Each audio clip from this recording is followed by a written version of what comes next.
While Sega is mostly known now for being a console publisher back in the day, their roots are in the arcades. They have a lot of classic games in their catalog that anyone will recognize.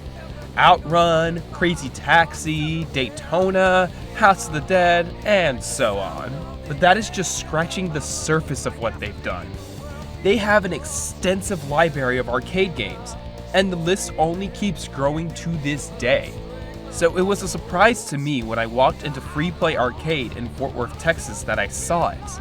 A game that has the mood of my favorite era Sega, what I desire out of an arcade game, and blew me away on how fast and insane it was. That game was... Wild Riders! Wild Riders is an arcade game by Sega's WoW Entertainment division and was built on the Naomi 2 arcade board. It is a score-based arcade game where you take control of a biker and have to evade getting arrested by the police. This game feels like if Crazy Taxi and Jet Set Radio had a baby. It mixes in anti-establishment themes with high-speed action, all within a cel-shaded art style. It takes place in an American-like comic world and uses most of the same techniques Jet Set Radio did to give it that style. Our playable bikers are Keith Raven and Trish Moon. They play almost the same, with Keith having better acceleration and Trish better handling. The controls are really simple. It uses a handlebar controller, and you twist the right bar forward to go, and move it right and left to steer. You pull up on the bar to jump right before a ramp, and push down to slide under tight spaces. And from there, just escape from the police. You'll gain the most points by timing your slides and jumps just before the green and orange lines respectively, and are rewarded more speed and distance between you and the police captain the better you perform. You also have to keep your speed high and avoid cars on the road, because you'll lose speed if you crash into them, and it can affect your overall performance, losing even more distance in the process. Wild Riders is a bit more forgiving when it comes to this, but the focus here is on score. You can make it to the end after 2 or so attempts, but the replayability comes from your score. The game operates on one set path, but it also has branching paths depending on how you play.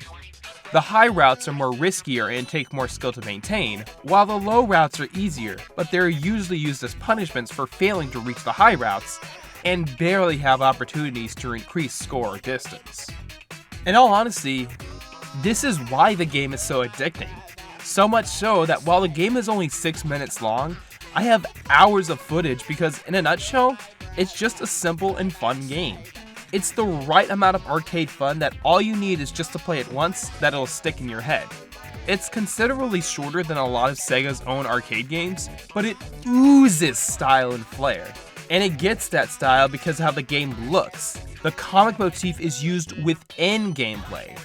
While you're playing, comic panels come in showing you other camera angles of your gameplay, or other characters reacting to you in the world doing a sick jump, crashing their party out of nowhere, or police just taunting you, and then being surprised that you escape their traps.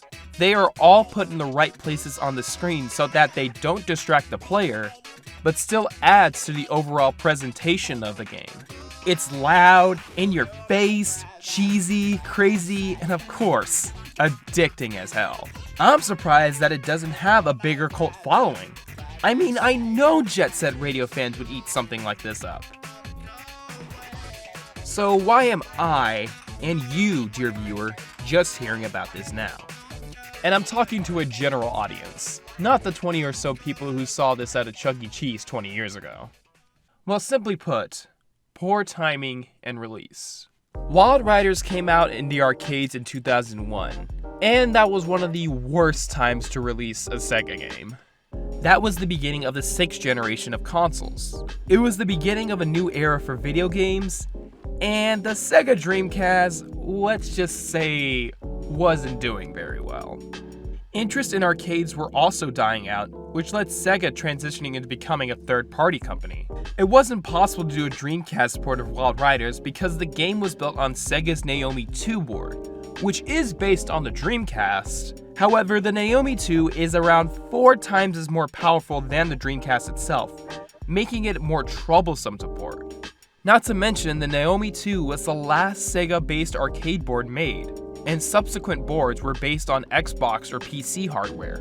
Wild Riders also came out way too early in the 6th generation that it made no sense to port it to newer hardware as well. Some Naomi 2 games saw console ports like Virtua Fighter 4, King of Route 66, and Virtua Striker 2002, but Wild Riders would have needed a lot more content to justify a port, like more levels, extra modes, and probably a new playable character as well. Crazy Taxi did well in the homes with these features, and it got 2 sequels and has been ported. A lot.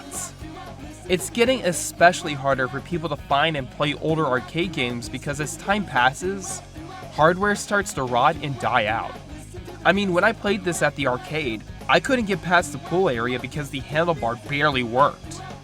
I had to find other means to play it, get footage, and enjoy it. We need to take more efforts to preserve the past if we want the industry to have a future. If I were to see this get a port in the future, my dream would be like a Sega arcade collection, similar to SNK 40th anniversary. No extra modes need to be added. I just want the chance for people to play it and to learn more about the history of Sega in the arcades. Or it can be put in the next Yakuza game. I mean, like, come on, Ichiban was locked up at the turn of the millennium a year before this came out, so he'd love to play something like this. He likes Outrun and Hang-On, so yeah. And Sega, don't forget when you ported Motor Raid to Judgment as well, and that got a better cult following because of it. And heck, if it gets a cult following, maybe we can see a sequel, a remake, a spiritual successor, a reference somewhere in an All-Stars game, anything? At least the soundtrack?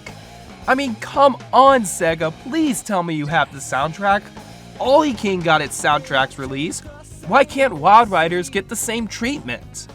While the Riders made a clean getaway, I'm personally more sad that we never saw them again. But maybe one day, I would really hope that the Wild Riders will ride again. I'll let you get away, but I'll get you next time. I never lose. You should know that by now, Captain. See ya!